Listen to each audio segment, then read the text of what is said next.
Meus irmãos, bom dia. Saúdo a todos com a graça e a paz do nosso Senhor Jesus Cristo. Amém? Queridos, é uma alegria estar aqui com vocês, com o pastor Paulo, e poder compartilhar de assunto tão relevante, tão importante para a vida da igreja, que é essa área de aconselhamento bíblico. Muitos perguntam o que é aconselhamento bíblico? E, a grosso modo, é o que o próprio termo já fala, é pegar a Bíblia e aconselhar as pessoas a partir do que a Bíblia fala. É fazer uma leitura do problema da pessoa a partir de uma visão bíblica e trazer para a pessoa uma orientação a partir do que a própria Bíblia fala. Então, eu vou continuar nesse assunto. Aqueles que frequentaram o curso esses dias, isso vai ser um complemento. E os que não frequentaram, isso é uma base inicial, para vocês poderem entender esse tema, esse assunto. Eu não sei se vocês já ouviram falar daquela história, talvez alguns já tenham ouvido falar, dos 5 cegos que encontraram o elefante. Eles não sabiam o que era o elefante. Eles nunca tinham deparado com o elefante. E como o cego não enxerga, ele vai tentar descobrir o que é uma coisa nova pelos demais sentidos. E eles foram, então, tentar descobrir o que era um elefante pelo tato. O primeiro cego chegou no elefante, pegou no rabo do elefante e falou assim, olha, o elefante é como uma corda. O segundo cego pegou, tentou envolver as pernas do elefante com seus braços e falou assim, não, você está errado. O elefante é como um poste. O terceiro cego passou a mão no dorso do elefante e falou, está todo mundo errado. Ele é igual uma parede. O próximo cego pegou a tromba do elefante, passou a mão, sentiu, e falou, não, é igual uma mangueira, aquela mesma mangueira que o bombeiro usa para apagar incêndio. E o último cego, que era um pouco mais alto, passou a mão na orelha do elefante e falou, não, ele é igual um leque bem grande. Aí nós nos perguntamos, qual dos cegos estava correto? Todos eles sabiam parte da verdade, mas não sabiam toda a verdade. É assim que acontece com o ser humano. Muitas vezes as pessoas observando, investigando o ser humano, veem parte do que é o ser humano e concluem a partir da parte que estão vendo. Mas o Criador do ser humano, que sabe como todo ser humano funciona, desde o fio de cabelo à unha do pé, ele sabe exatamente como é o ser humano. E ele revela como o ser humano é a nós, como o ser humano funciona, quais são os problemas do ser humano e como resolver esses problemas na palavra dele, que é a revelação dele. Então hoje eu quero começar a trabalhar isso com vocês, para vocês terem aí uma ideia, uma provocação, um insight geral do que é essa ideia de aconselhamento bíblico.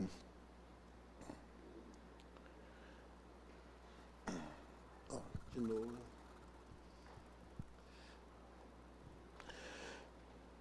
Bom, como pessoas que creem na Bíblia, nós habitualmente anunciamos o quê? As consequências eternas do pecado. E a gente deve continuar fazendo isso. Nós devemos continuar dizendo que aqueles que morrem sem Cristo, sim, irão para o inferno. Que a relação com Cristo é essencial para que possamos ter uma eternidade junto com o Pai. A gente não deve deixar de falar disso. O problema é que muitas vezes a gente só fala disso.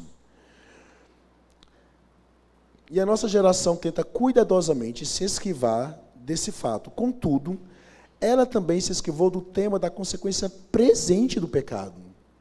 As pessoas muitas vezes sofrem como consequência dos seus próprios atos, das suas escolhas erradas.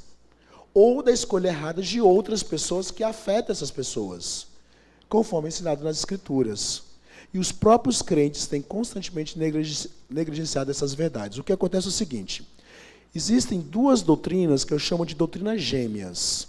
A doutrina da justificação, que é Deus nos declara justos, e a doutrina da santificação. O que é a doutrina da santificação? É quando Deus faz em nós aquilo que Ele já declarou que somos. Muitas vezes a ênfase que a gente dá é na justificação. Deus me declarou santo, Deus me declarou justo. Mas a gente se esquece da santificação, que é quando Deus promove na minha vida aquilo que Ele declarou que eu sou. E é exatamente aí que entra o aconselhamento. Ele entra na ideia de ajudar o crente a ser santo, a ser parecido com Cristo, a ter a estatura, a medida de Cristo. E às vezes a gente se esquece disso, de ensinar essas realidades.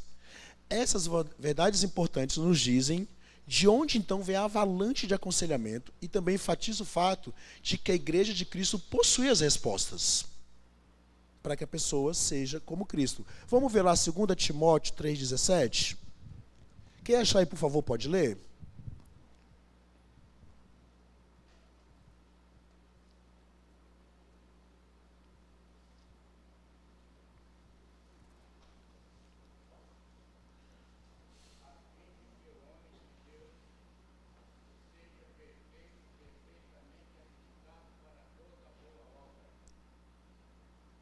Isso.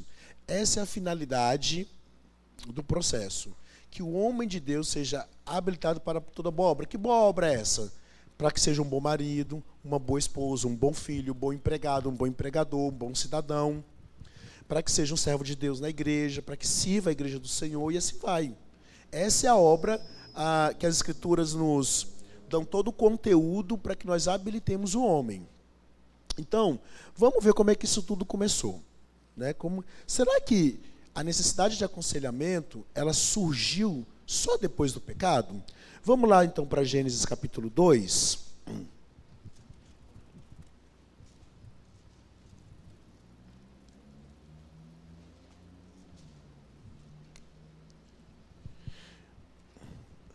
Na verdade, Gênesis 1, irmãos. Gênesis 1, versículo 27.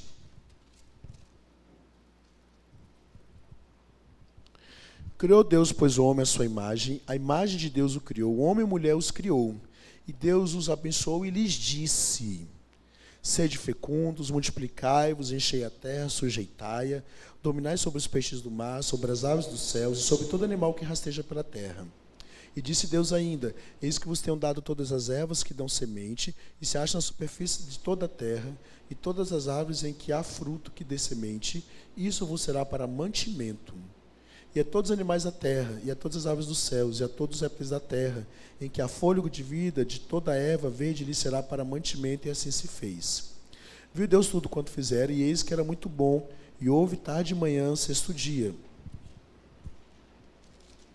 Pula agora para o 2, versículo 15. Tomou, pois, o Senhor Deus ao homem, e colocou no jardim do Éden para cultivar e guardar.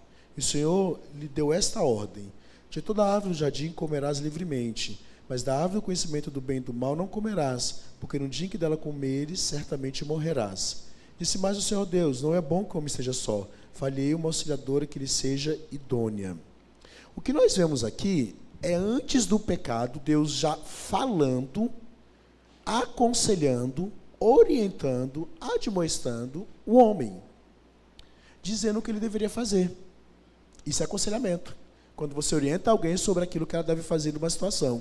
E Deus falou: olha, vocês vão pegar a criação e criar em cima do já criado. Que é a ideia de criatividade.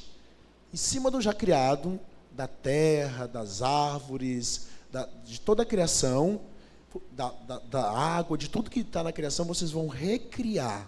E quando o homem recria, usando sua criatividade, ele reflete o próprio Deus. E depois ele fala: mas vocês também vão encher a terra. Vocês vão ter filhos, vocês vão constituir família, e vocês vão povoar a terra. E depois ele fala: olha, tudo é livre para vocês, mas há um limite que eu preciso colocar para que vocês entendam que vocês não são Deus, que vocês não podem tudo. Há uma árvore do conhecimento do bem e do mal, e o fruto dessa árvore vocês não poderão comer. Então o que Deus está fazendo aqui? Ele está aconselhando o homem. Ele está orientando o homem. Então a necessidade de aconselhamento não surgiu depois do pecado, porque o homem pecou. Ela já existia antes. E aí depois Deus vira e fala assim: olha, e para você cumprir as minhas 3 ordens, a ordem de criar em cima do já criado, a ordem de sujeitar a terra, tendo filhos e dominar a terra, multiplicar, crescer e multiplicar, a ordem de não comer do fruto da árvore do conhecimento do bem e do mal, eu vou criar uma auxiliadora para te auxiliar em todas essas ordens que eu estou te dando. Alguém que vai ser a sua companheira e que, para você conseguir cumprir os mandatos, ela vai ser a sua auxiliadora no cumprimento dos mandatos. Aí ele fala então que fará uma auxiliadora idônea. Então, por que o homem então precisava do conselho de Deus antes do pecado? Porque o homem era perfeito, mas ele nunca foi autônomo ou independente, mesmo sendo perfeito.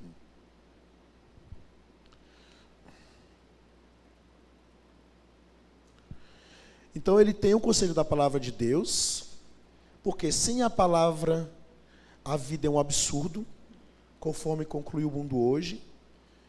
Sem a palavra a vida é um vazio, conforme concluiu Salomão. E Mateus 4,4 que nos diz, não só de pão viverá o homem, mas de toda palavra que procede da boca de Deus. Agora, vocês acham que isso se tornou mais ou menos necessário depois do pecado? Que o conselho da palavra de Deus se tornou mais ou menos necessário? Vamos ver então o que acontece depois do pecado? Gênesis 3. Só algumas conclusões aí dessa primeira parte. Então, a nossa necessidade por ajuda não é resultado da queda, mas é resultado de sermos humanos. Eu preciso da verdade que venha de fora de mim mesmo para que faça sentido para a vida. Ou seja, ela vem de Deus para mim. Eu preciso aprender como ser aquele instrumento de Deus de mudança na vida de outras pessoas, usando a mesma palavra dele. Adão e Eva foram criados por Deus para serem recebedores de revelação. Então, eles recebem a revelação de Deus, o que eles deveriam fazer, como deveriam viver. Foram criados por Deus para serem intérpretes. Então, eles interpretam a revelação e, em cima disso, eles vão trabalhar, vão exercer o mandato deles. E nós somos assim também. Nós estamos o tempo todo interpretando a realidade à nossa volta. Desde criancinha, a gente está interpretando. Por isso que, muitas vezes, uma orientação que a gente dá, por exemplo, às vezes os pais estão com algum problema e as crianças elas estão percebendo que está acontecendo alguma coisa. Só que não é conversado com elas, né? Pelo menos, às vezes não precisa dizer o que está acontecendo, mas pelo menos dá uma satisfação do porquê as coisas estão daquele jeito. Não é conversado. O que acontece, elas interpretam. E a grande questão é que elas vão agir não conforme os fatos. Elas vão agir conforme a interpretação que elas dão para os fatos. Então, se elas interpretam de forma errada, elas vão agir de forma errada. Se elas não conhecem exatamente o que está acontecendo para poderem ter a interpretação correta e agir de maneira correta, elas vão interpretar errado e concluir errado e agir errado. Porque a gente está o tempo todo interpretando. E muitas coisas que a gente tem na nossa fase adulta, sabe aquelas leis internas? Aquelas coisas assim que eu não sei de onde vim, mas assim, eu sou assim. Eu penso assim, mas você não sabe muito bem de onde veio. Provavelmente veio de uma interpretação que você teve lá na infância, que você nem lembra mais, e que você passou dar soluções para o que acontece em sua volta a partir daquela interpretação. Porque a gente foi criado para ser intérprete. E fomos criados para serem, Adão e Eva, e nós fomos criados para sermos adoradores. A gente sempre vai adorar alguma coisa. Sempre alguma coisa vai ser um objeto de adoração em nossa vida. Então, Gênesis 3, né? Vamos lá, Gênesis 3.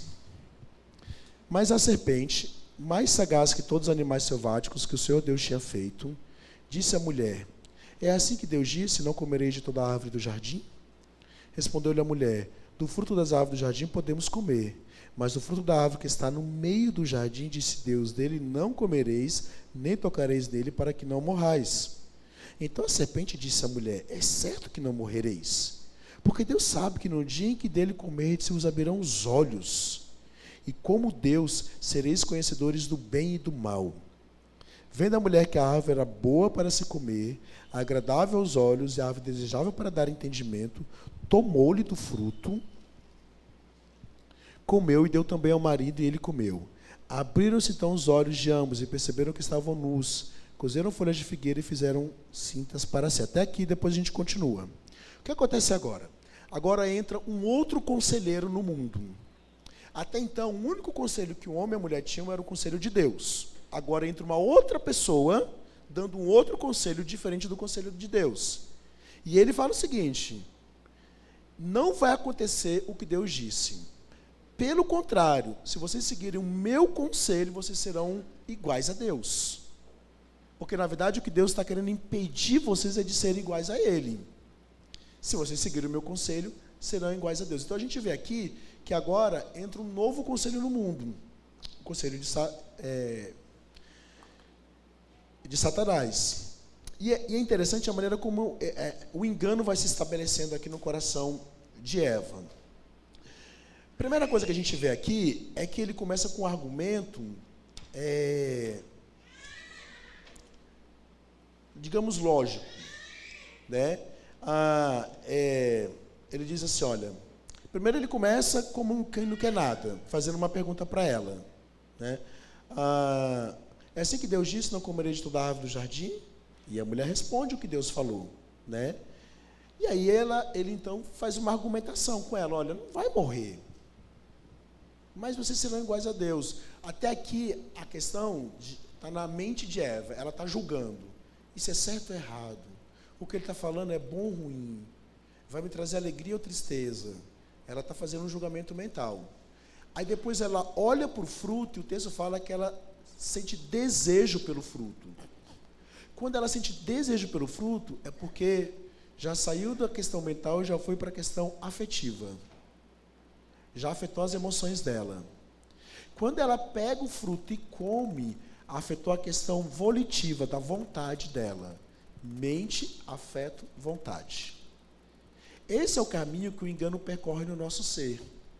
Por exemplo, quando alguém está tendo um comportamento, que é a vontade, a atitude, pecaminoso, é porque já houve um desejo antes disso e já houve um julgamento mental. Então, o primeiro campo de ação do engano na vida de uma pessoa é mental. É convencer a pessoa de que aquela proposta é boa.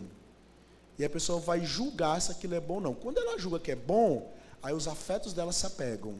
Quando mente e afeto se apegam, a vontade faz o que a mente e o afeto desejam. Então, por exemplo, às vezes a pessoa assim, tem um desejo errado. Eu tenho um desejo incontrolável de ver pornografia. É porque em algum momento da vida dela, ela já aceitou a ideia de que aquilo é bom para ela, de que aquilo vai trazer algum prazer. E os desejos já foram transformados pelo pensamento, porque a mente é como se fosse a sentinela da alma. Se a mente vacila, o engano entra no nosso ser, né? Então é sempre bom a gente exercitar a nossa mente com os bons pensamentos da palavra, para que os nossos afetos sejam protegidos e a nossa vontade por consequência. Agora, esse processo é muito rápido, gente. Não é uma questão assim, um dia mente, um dia... É tudo muito automático. Tá? O que aconteceu com Eva, que foi tudo muito automático. Então ela vai lá e come do fruto. Por quê? Porque primeiramente ela atendeu o conselho errado. Agora deixa eu dizer uma coisa para vocês. Quantos conselheiros nós temos hoje no mundo? Milhares. Não é só mais Deus e Satanás. Quando você liga a televisão, Ana Maria Braga está aconselhando. Quando você liga a televisão, tem lá alguém na novela aconselhando, alguém no seriado aconselhando. Quando você ouve uma música, quem está cantando está aconselhando, que está falando de alguma coisa para você. Quando você lê um livro, tudo hoje à nossa volta são pessoas falando e nos aconselhando e nos orientando sobre como viver a vida.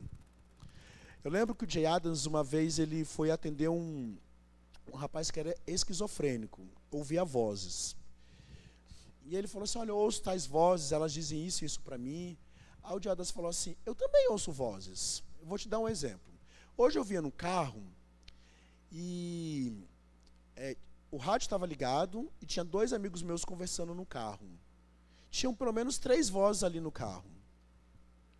Que estavam uma disputando com a outra. E aí eu precisei me concentrar em uma das vozes para poder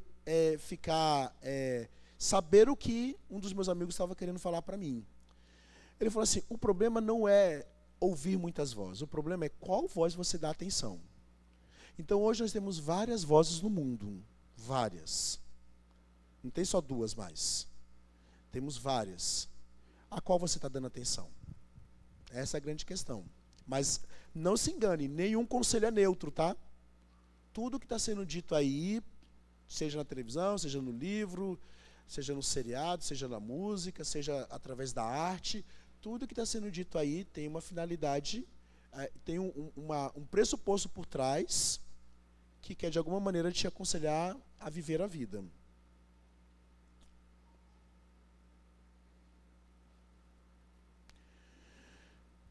Então, só há dois tipos de conselho, né? O homem se voltou do conselho divino para o mau conselho, e nós vimos aqui que há dois tipos de conselho, o conselho de Deus e o de Satanás. Essas vozes que eu falei para vocês, por trás delas, fora aquelas que são a voz de Deus, fora a voz de Deus, está a voz de Satanás, por trás de todas elas. E Satanás tenta subverter o conselho de Deus. O que ele faz primeiro lá com Eva? Versículo 1. Ele levanta dúvida quanto à palavra de Deus. É o que ele faz com a gente. Será que é assim mesmo? Será que isso que a Bíblia fala é o melhor para você? Será que se você viver de acordo com esse padrão, você vai ser feliz? Esse é o que ele a dúvida que ele quer colocar no nosso coração. Todo problema de fé, meus irmãos, tem por trás uma dúvida. Quando eu estou numa crise de fé, é porque eu estou numa crise de dúvida sobre alguma coisa. Depois ele tenta distorcer a palavra de Deus. No versículo,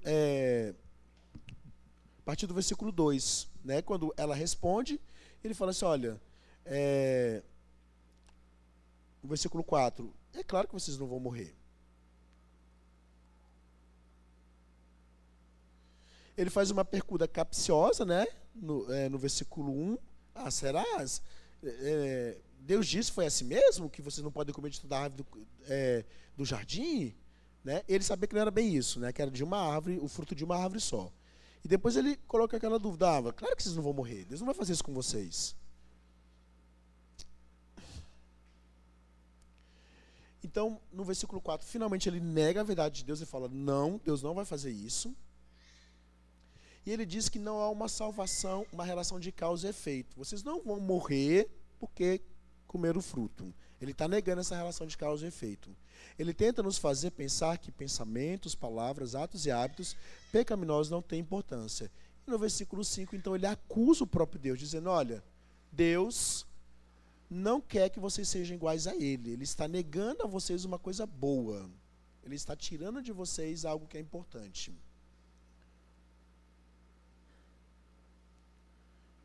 Vamos ver, então, os resultados das escolhas erradas de Adão e Eva. Vamos lá, a gente viu aqui até vamos ler o versículo 8, né? Quando ouviram a voz do Senhor Deus, que andava no jardim pela viração do dia, esconderam-se da presença do Senhor Deus, o homem e sua mulher, por entre as árvores do jardim. Então, eles ouviram, ficaram confusos e seguiram o conselho errado. Se rebelaram e escolheram seguir o conselho errado. E aí nós temos as consequências de se rejeitar o conselho divino. Aquilo que Deus falou, de fato aconteceu, né? Morte espiritual no primeiro momento. Adão e Eva se separam de Deus. Antes desse fato, quando Deus vinha na viração do dia, era um encontro alegre. Era um encontro que eles esperavam por aquele encontro. Era um encontro de gozo, de explosão de felicidade. Agora é um encontro com medo. Eles têm medo de Deus e se escondem de Deus. Por quê? Porque eles sabem que Deus vai se irar contra o pecado deles.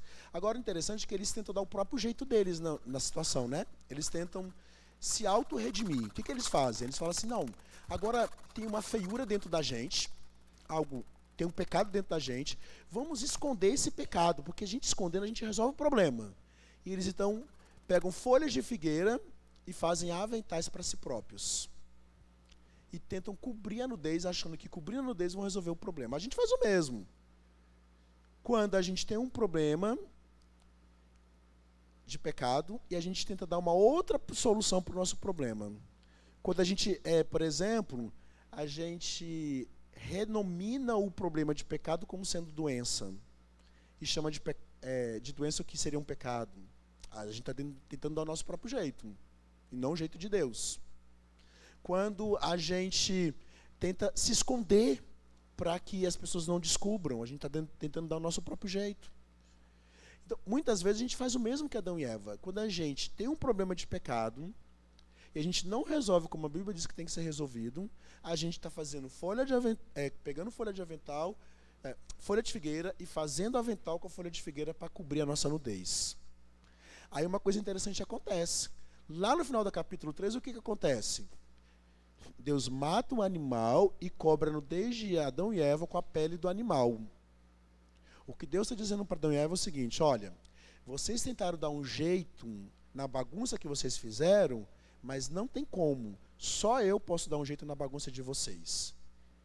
E o jeito que eu vou dar passa pela morte. Alguém tem que morrer no lugar de vocês para poder haver a expiação do pecado de vocês. Provisoriamente vai ser um animal que vai representar aquilo que virá. Mas um dia virá aquele que morrerá definitivamente pelos pecados de vocês. Porque só ele, só Cristo, cobre a nudez do pecado de vocês. Mas eles tentaram dar o jeito deles. Então, tivemos aí a morte física, morte que aconteceu algum tempo depois, com Adão e Eva, e a morte eterna que entrou no mundo, que é quando a gente está morto espiritualmente, morre fisicamente, temos a morte eterna, que é o inferno. Então, essas consequências de rejeitar o conselho divino. Agora, tivemos consequências imediatas, né? Essas que eu falei foram consequências mais, fora a morte espiritual, que é a separação de Deus, as demais foram consequências mais para o futuro. Agora, tivemos consequências imediatas, né? Ao ganhar esse conhecimento do bem e do mal, eles perderam o poder de alcançarem a mudança. Por quê? Eles ganharam culpa, separação, cegueira, fugiram, se esconderam, cozeram folhas de figueira, arranjaram desculpas e transferiram a culpa. Olha o que acontece. Versículo 9. Chamou o Senhor Deus ao homem e lhe perguntou: onde estás?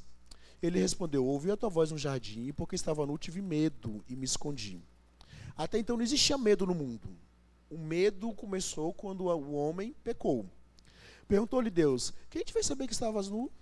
Comeste da árvore que te ordenei que não comesses? Então disse o homem: a mulher que me deste por esposa, ela me deu da árvore e eu comi. Disse o Senhor Deus à mulher: que é isso que fizeste? Respondeu a mulher: a serpente me enganou e eu comi. O que acontece? Eles não admitem o pecado deles. Adão fala assim: a culpa é do Senhor que me deu essa mulher, do Senhor e dela. Foi ela que me induziu a fazer isso. E a mulher faz a mesma coisa, colocando a culpa na cobra. A gente faz o mesmo. Quando, por exemplo, o marido é ríspido com a esposa e ela devolve a rispidez com outra rispidez, o que ela está falando? Não, a culpa não é minha, a culpa é dele que me tratou mal primeiro. Só que a gente precisa entender, meus queridos, que o pecado do outro não justifica o nosso pecado. Que quando eu peco em reação ao pecado do outro, o que está acontecendo? O outro está me controlando, não Deus. Então nós muitas vezes, e isso é muito comum em aconselhamento conjugal, geralmente em aconselhamento conjugal o que acontece? O marido confessa os pecados da esposa e a esposa confessa os pecados do marido. Ninguém fala dos seus próprios pecados. Na verdade, alguns nem enxergam o seu próprio pecado. Porque fazem o que Adão e Eva fizeram. Justificam o seu erro baseado no erro do outro. Eles então arranjaram um problema com Deus, se afastam de Deus, e problema entre eles. Eles começam a ter brigas entre eles, a culparem um ao outro.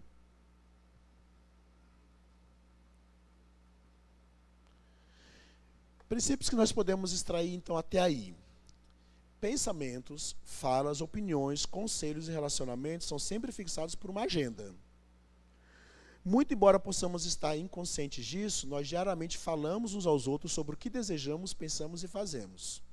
Então, quando você vai lá, seu colega de trabalho, compartilha alguma coisa, você fala assim: eu acho que você devia fazer isso. Você está aconselhando. E o seu conselho tem uma agenda por trás. Ou quando o seu colega te aconselha, o conselho dele também tem uma agenda por trás. Nem sempre é consciente, mas ela está lá por trás. O conselho é sempre moral. Está sempre definindo certo e errado, bom e mal, verdadeiro e falso, saudável e doente. O conselho sempre dá às nossas situações e relacionamentos um retrato moral. Não existe conselho neutro. Sempre tem uma moralidade, mesmo que seja uma moralidade totalmente distorcida da Bíblia. Mas ela está por trás. Então, nós devemos ter fome pelos primeiros dias de Gênesis 1 e 2. quando tudo que as pessoas pensavam, diziam e faziam eram baseados somente na palavra de Deus. Nós, entretanto, vivemos num mundo de muita confusão, onde literalmente milhares de vozes nos falam o tempo todo, cada uma interpretando a vida e cada uma competindo por nosso coração.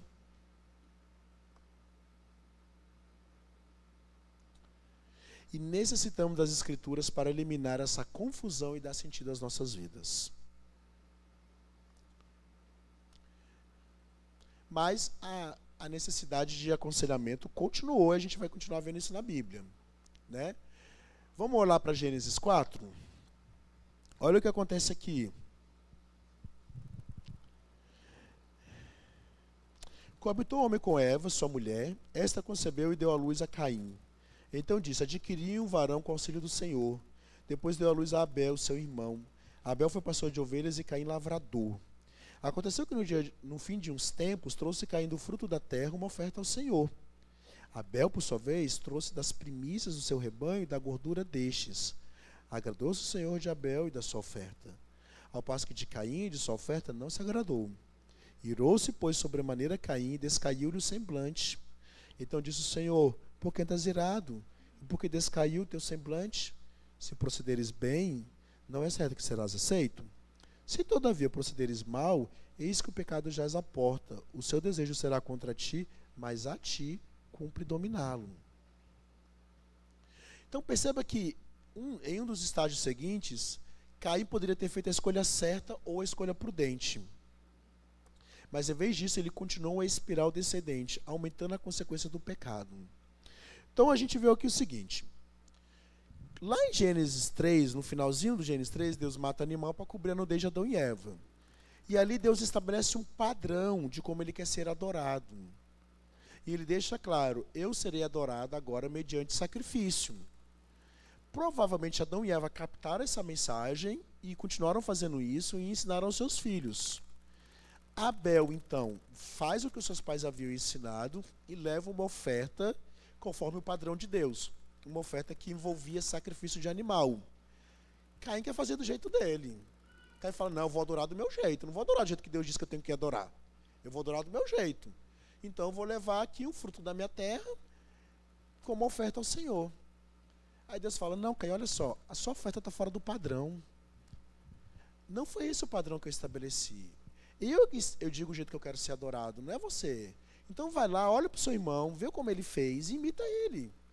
Se você fizer o certo, você vai ser aceito, está tudo tranquilo. Só se arrepende do que você fez, né, de ter querido ser autônomo e não seguir o meu padrão, e volta e traz uma outra oferta. Caim aceitou o conselho de Deus? Não. E ao invés de fazer isso, o que ele faz na sequência, ele mata o irmão. Por ódio, por inveja, ele mata o irmão. Por quê? Porque ao não seguir o conselho de Deus, aquilo que estava no coração dele vai se aprofundando. É uma espiral descendente, ele vai se afundando no seu pecado. Porque ele queria seguir o conselho do próprio coração e não o conselho de Deus.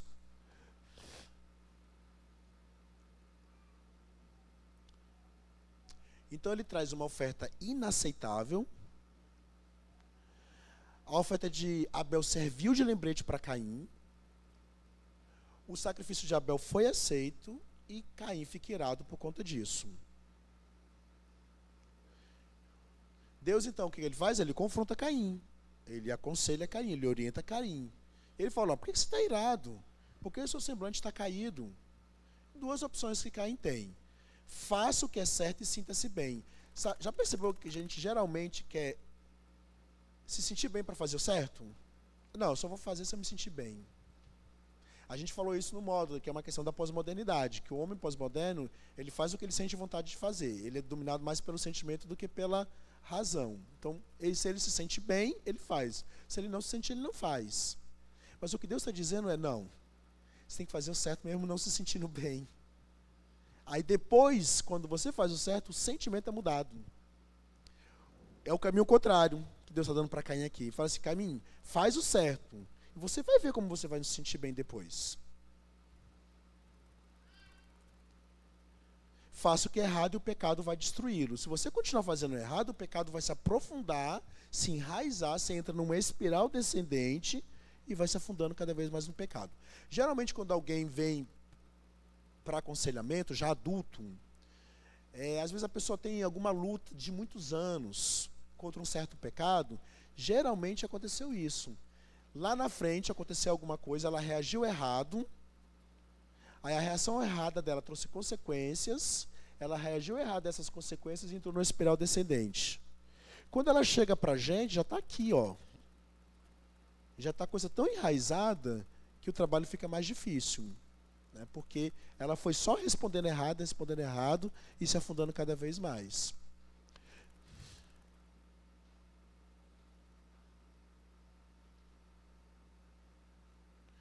E aí nós temos no versículo 8 o testemunho de Abel contra Caim.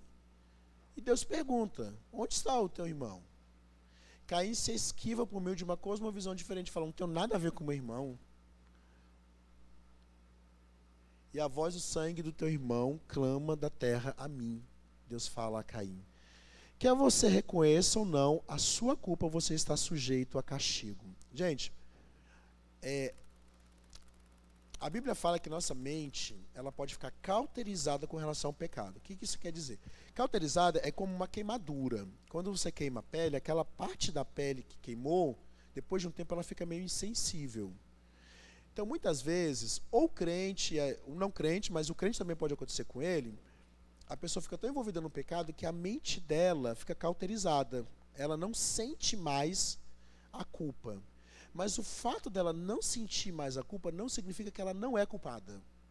Ela continua culpada, mesmo não sentindo. É o que está acontecendo com Caim. Deus está dizendo para ele, olha, independente de você reconhecer ou não, você é culpado pelo que você fez. E haverá consequências.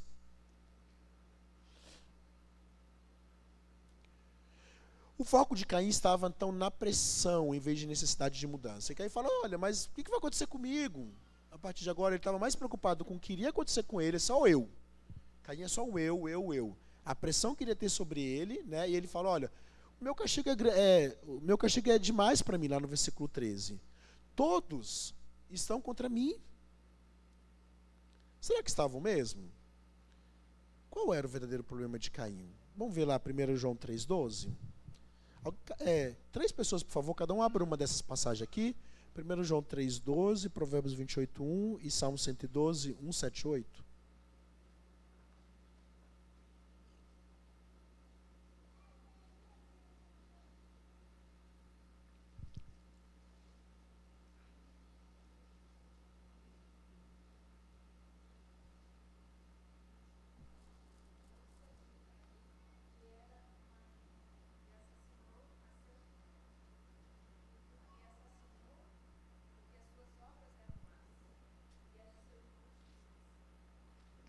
Provérbios 28,1.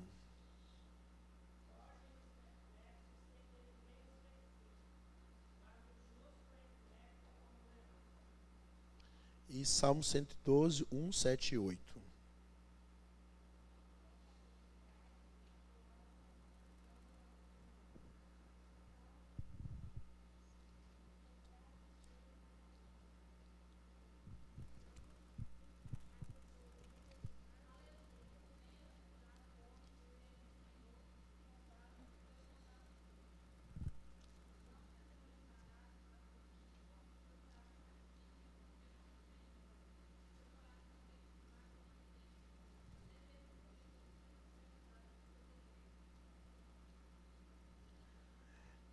Obrigado pelas 2 irmãs que leram. O problema de Caim era o coração de Caim. Não era a pressão, não era o que ia acontecer, não era o que as pessoas estavam dizendo dele, era o coração dele que era perverso, era maligno. Que não queria adorar a Deus do jeito que Deus estabeleceu. Que queria ser autônomo, que não queria ser submisso a Deus. E Caim não reconheceu isso. Isso é que é o mais triste. Mesmo vendo as consequências do que fez, ele não reconheceu.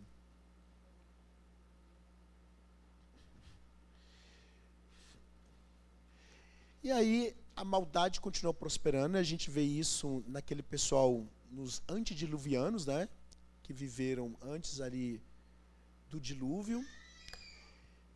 Qual era a característica desse pessoal? Ingratos, porque não glorificavam a Deus e voltaram-se para outro tipo de adoração, imorais e de conduta não natural, né? E lembra do progresso de Saul na consequência do seu pecado? Saul também vai se afundando cada vez mais, ele não vai reconhecendo o seu pecado e vai se afundando cada vez mais no seu pecado. Então a gente vai vendo que a necessidade do aconselhamento continua e ela se aprofunda. Cada vez mais é necessário o aconselhamento da palavra de Deus para o homem. E aí hoje? Qual é o momento que nós estamos vivendo? Vamos lá para 2 Timóteo 3.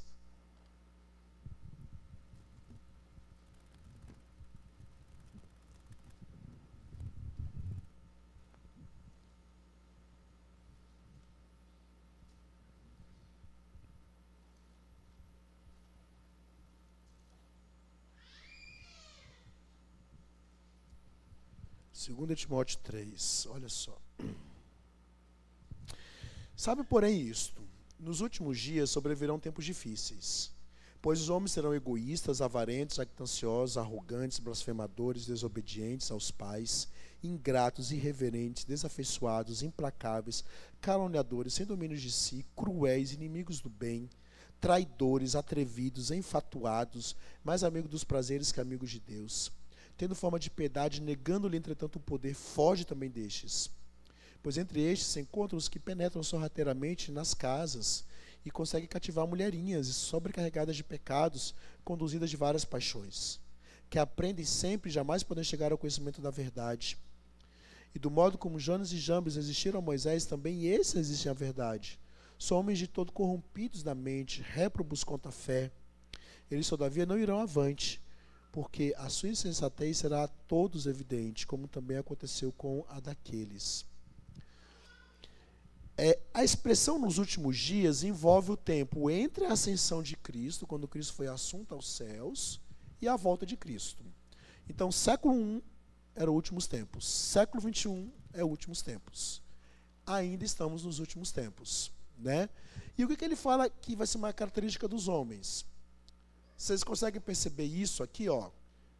O homem é amante de si próprio, é avarento, é amante do dinheiro, arrogante, impuro, profano, é desafeiçoado, sem domínio próprio, odeia o bem. Deixa eu te falar uma coisa. São essas pessoas que vocês vão aconselhar. É gente com esses pecados, com essas lutas que vocês vão aconselhar. Tanto que está fora da igreja quanto que está dentro da igreja. Então, aqui é onde estamos hoje. E o que mais que ele fala? Ele fala que também é um período de grande iniquidade aí, né? Essa lista de pecados mostra essa grande iniquidade. E aí os pecados que foram listados. E um período de grande hipocrisia, versículos 5 a 7, ele vai falar, olha, esse pessoal tem aparência de piedade, mas não é piedoso coisa nenhuma, é só aparência. Um período de grande apostasia, né? Muitos vão se afastar da fé, vão resistir à verdade, vão ter a mente corrompida. E um período de perseguição também. Versículos 12 e 13, vamos ler lá. Ora, todos quantos querem viver piedosamente em Cristo Jesus serão perseguidos. Mas os homens perversos e impostores irão de mal a pior, enganando e sendo enganados. Esse é o momento que a gente vive hoje. Então, hoje a gente vive uma sociedade do tipo de Corinto, no mundo inteiro. Aqueles pecados de Corinto, a gente vê acontecendo no mundo inteiro hoje. Agora, diante dessa realidade, quais são as alternativas que nós temos? A gente pode desistir. Cada um vive sua vida, deixa para lá, vou fingir que não estou vendo, e vamos tocar a vida. Alguns desistem brincando de igreja, fingindo que são a igreja, e não seguindo a orientação bíblica. Alguns desistem vivendo vidas pessimistas. Não tem mais jeito, não tem mais como, vou viver a minha vida e deixar isso para lá. E acha que não tem como mais lidar com isso. Mas a Bíblia fala que o amor tudo crê, o amor tudo espera, e Deus é um Deus de esperança. Bom, nós podemos desistir como muitos já fizeram. Alguns desistem colocando toda a culpa em Satanás, então tudo é problema de demônio, né? O problema é demoníaco, batalha espiritual, aquela coisa toda, e focam no exorcismo e expulsão de demônios. Alguns desistem recorrendo a bênçãos especiais que resolvam todos os problemas. Então eu vou numa igreja X, igreja assado, que lá vai ter uma oração diferente, lá vai ter uma coisa diferente que vai resolver esse meu problema.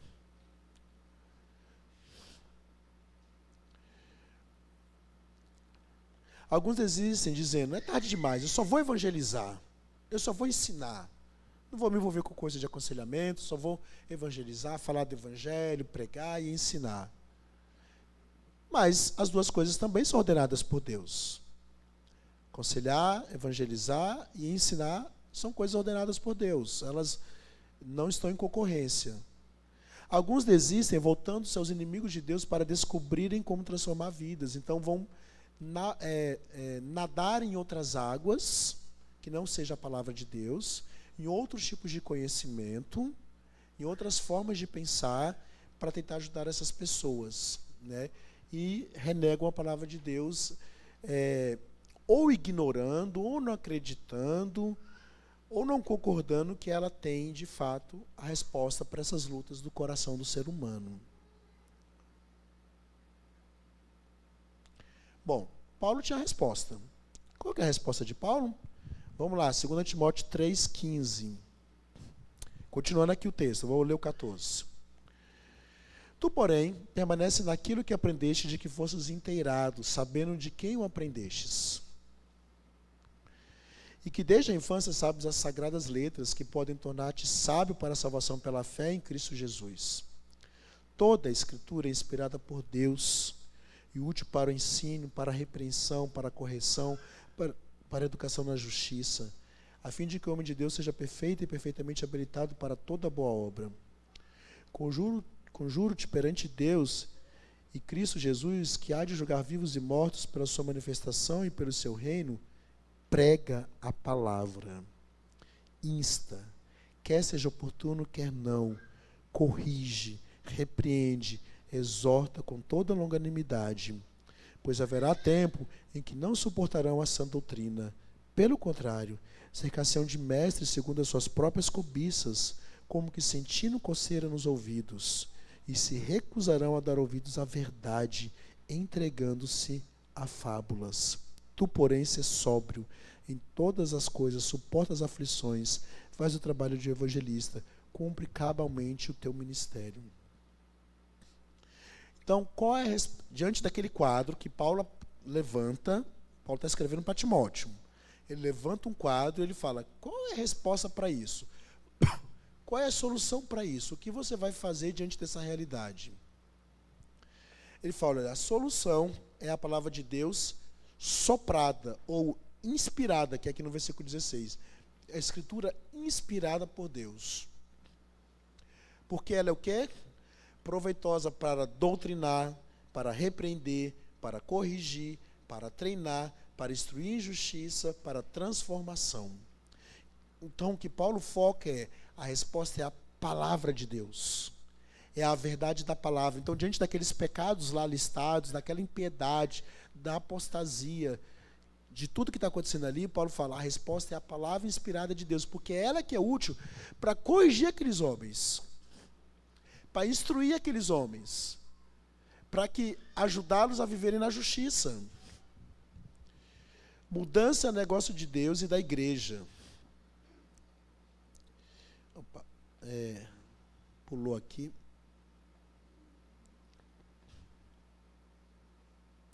Mudança é negócio de Deus e da igreja. E seu método é a justificação e santificação.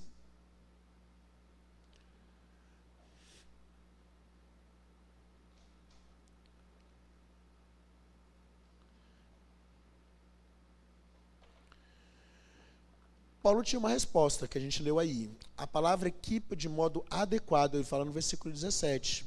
Para quê? Habilitar o homem, a fim de que o homem seja perfeito e perfeitamente habilitado para toda boa obra. Então, aquele homem que está tendo um problema conjugal, é a palavra que vai habilitar para ser um bom marido e resolver conflitos conjugais.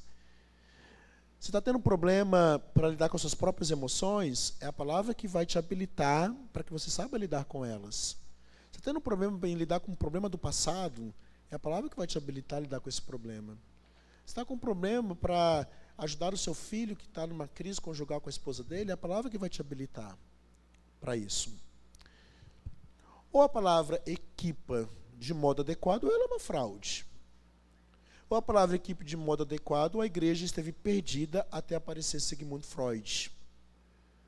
Um lembrete de Deus, você prestará contas de ter usado ou não a palavra de Deus. Aí você fala, mas tá, isso aí vale para crente? Claro que vale. Vamos ver aqui em Hebreus. Hebreus capítulo 3, 12 e 13.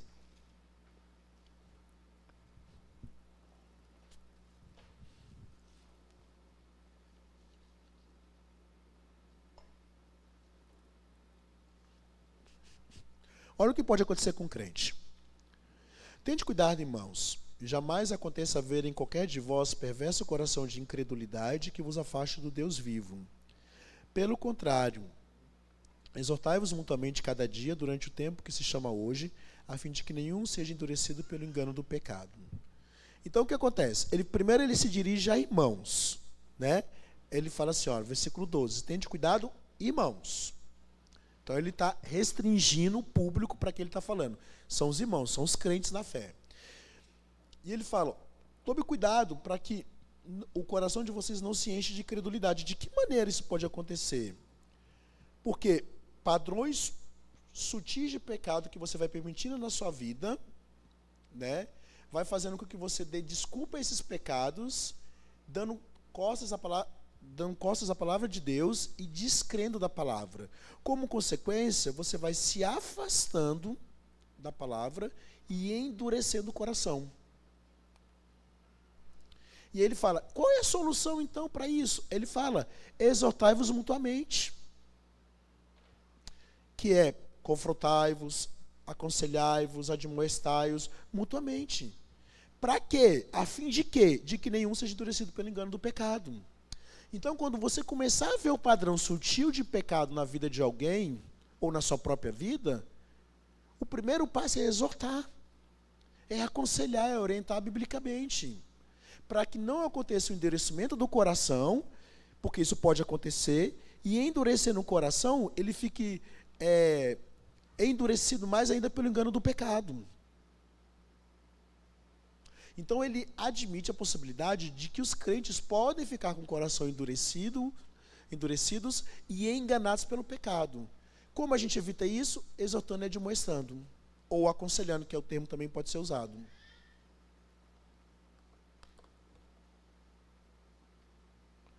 Concluindo então, ser humano é necessitar de ajuda fora de mim mesmo.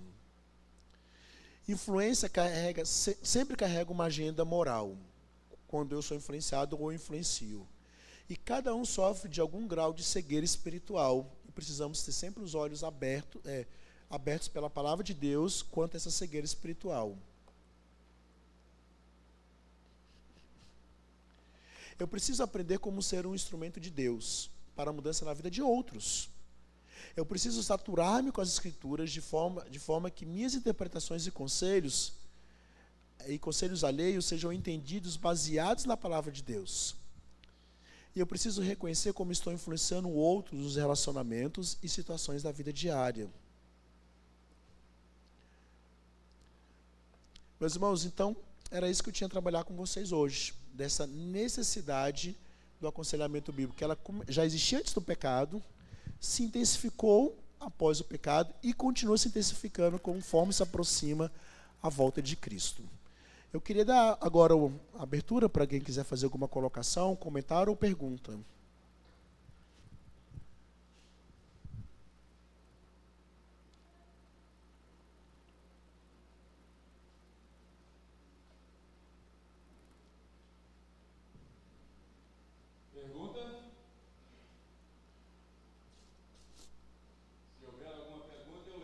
Microfone.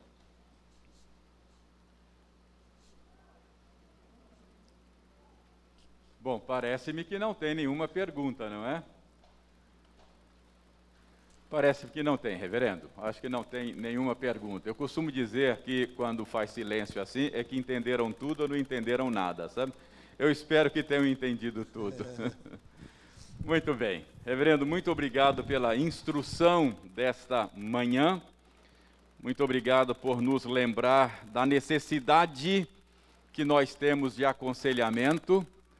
Antes mesmo da queda, o homem precisou ouvir o conselho de Deus, não é?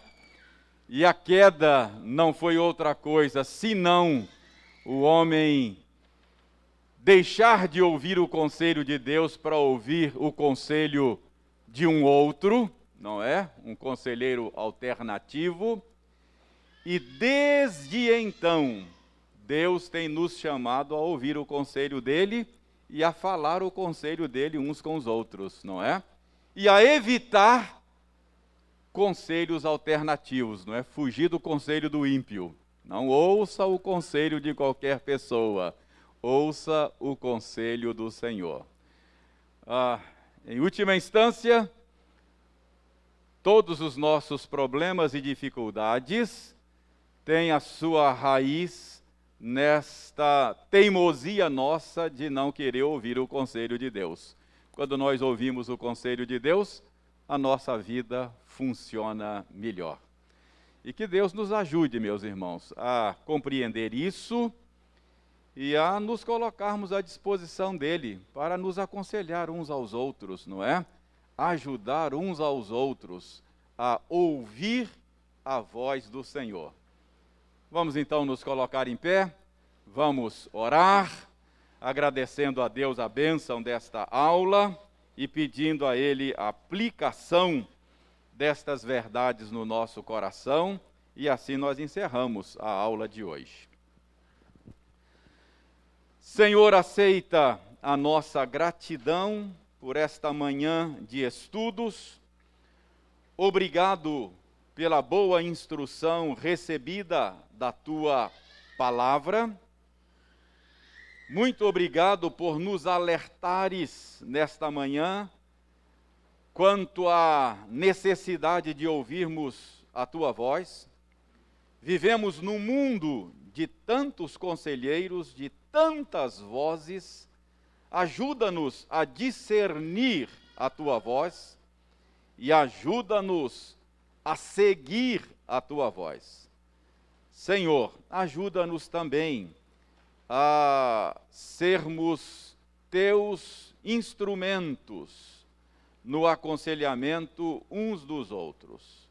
O Senhor nos tem colocado na vida uns dos outros porque o Senhor deseja usar-nos como instrumentos Teus na redenção uns dos outros. Obrigado pela existência desta comunidade de crentes e ajuda-nos, ó Senhor Deus, a cuidar uns dos outros como o Senhor tem cuidado de nós. E que o Senhor abençoe o nosso esforço e abençoe as nossas mãos de tal maneira que o Teu corpo seja edificado aqui com poder e graça. Obrigado pela vida do reverendo Carlos, obrigado pela instrução que nos trouxe nesta manhã. Dá-nos, ó Senhor, um restante de dia na Tua presença, ajuda-nos a vivê-lo para a Tua glória e permita-nos nos reunirmos aqui no final do dia para a adoração pública. Nós oramos agradecidos em nome de Jesus, que é o maravilhoso conselheiro. Amém.